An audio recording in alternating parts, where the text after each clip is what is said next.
Hello students, welcome back. तो आज के हम लेक्चर में डिस्कस करेंगे step by step manipulation of the composite.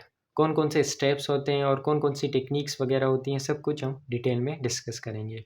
तो फर्स्ट स्टेप जो हमारा है वो है शेड सेलेक्शन। तो शेड सेलेक्शन जो होता है वो हमें कोई भी आइसोलेशन या केरीज रिमूवल या किसी भी चीज़ की प्लेसमेंट करने से पहले हमें शेड सेलेक्ट करना होता है।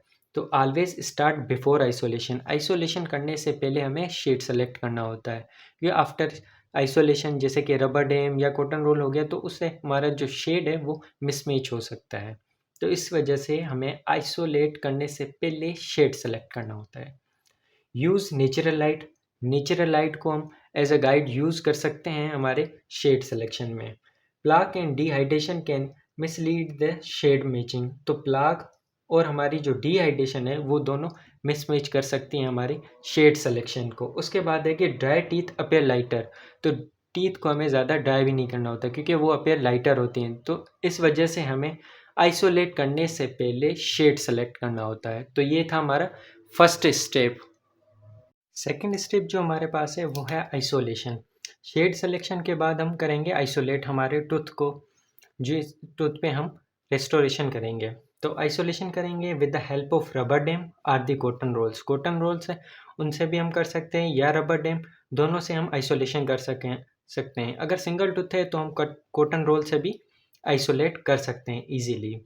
Keep field dry. Composite is hydrophobic. हमें पता है कंपोजिट जो है हाइड्रोफिलिक नहीं है, हाइड्रोफोबिक है, मीन्स वाटर हेटिंग। तो हमारी जो फील्ड होगी जहाँ पे हम रेस्टोरेशन करेंगे तो वो फील्ड जो है वो मस्ट है कि ड्राई होनी चाहिए। ठीक है।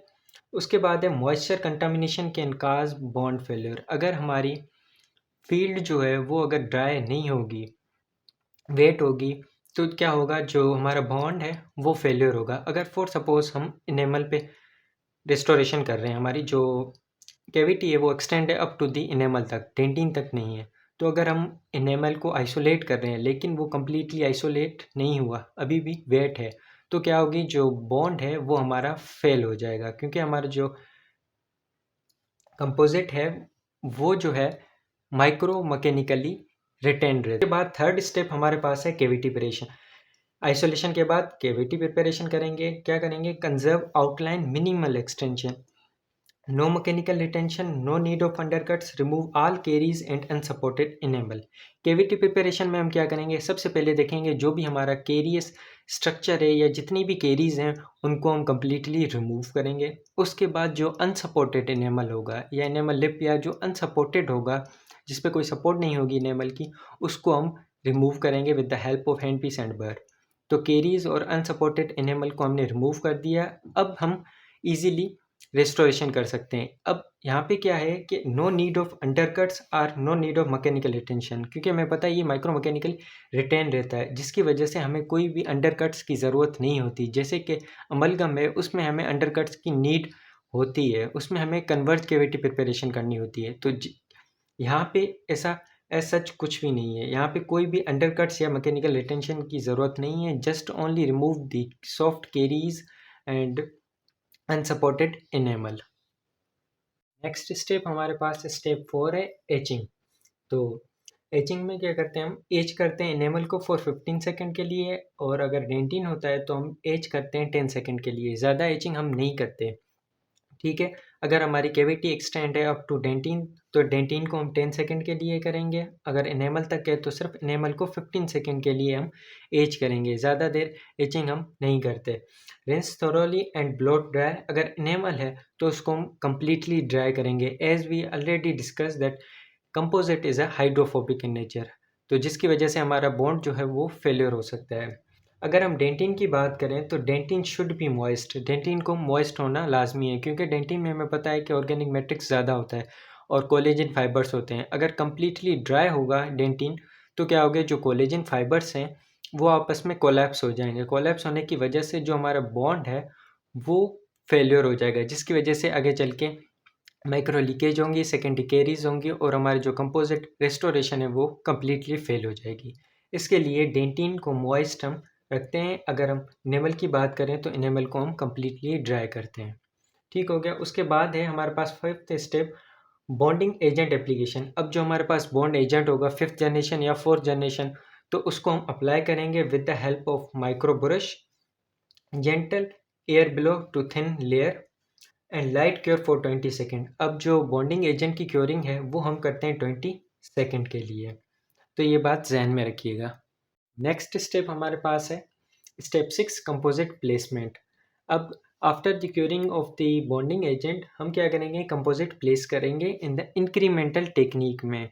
क्या करेंगे हम, use small 2 mm layers to reduce polymerisation shrinkage. हम 2 mm की एक लेयर बनाते जाएंगे, उसको क्योर करेंगे, then 2 mm layer, then curing.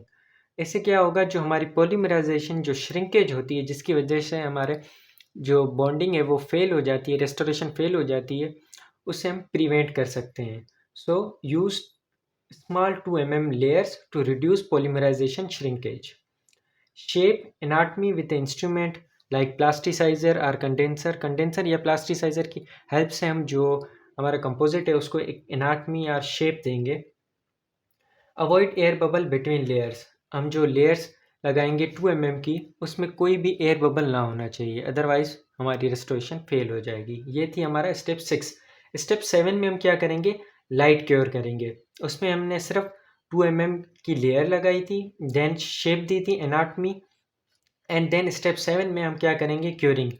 Cure each layer for 20 second. अब जो क्योरिंग है वो है 20 सेकेंड के लिए, ठीक हो गया। 20 सेकेंड के लिए ईच लेयर को हम क्योर करेंगे। Keep tip close with in 1 mm perpendicular. जो हमारी टिप होगी, जो लाइट क्योर करेंगे हम, तो उसकी लाइट जो है, उसकी टिप जो होती है वो विद इन 1 mm के अंदर होनी चाहिए, इतनी ज़्यादा क्लोज हो। एंड उसकी जो एंगल है वो हमें 90 डिग्री पे रखनी है एज अ परपेंडिकुलर, ताकि हमारी जो कंपोजिट है हमारा वो कम्प्लीटली क्योर हो जाए। Next and last step is the finishing and polishing. जब हमने क्योर कर दिया उसके बाद हम फाइनली आएंगे हमारी शेप फिनिशिंग एंड पॉलिशिंग पे आएंगे। तो start with the coarse disc or the burs to shape anatomy. सबसे पहले हमारे पास जो कोर्स डिस्क या बर होते हैं उनको यूज़ करेंगे, एक शेप देंगे, ओक्लूजल एनाटमी बनाएंगे। देन उसके बाद हम यूज़ करेंगे fine abrasive disc or cups or the polishing paste. उसके बाद हम फाइन एब्रेसिव डिस्क या कप यूज़ करेंगे फॉर दी ज़्यादा स्मूथनेस के लिए और लस्टर के लिए, ठीक है। Then finally we check the occlusion with the articulating paper. उसके बाद हम क्या करेंगे, आर्टिकुलेटिंग पेपर जो होता है वो पेशेंट को देंगे एंड बोलेंगे ग्राइंड करें इस पेपर को, और जहाँ पे हमें वो स्पॉट नज़र आएंगे उन स्पॉट को हम with the help of finishing बर से हम रिमूव करेंगे। सो ये थी step by step manipulation of the composite.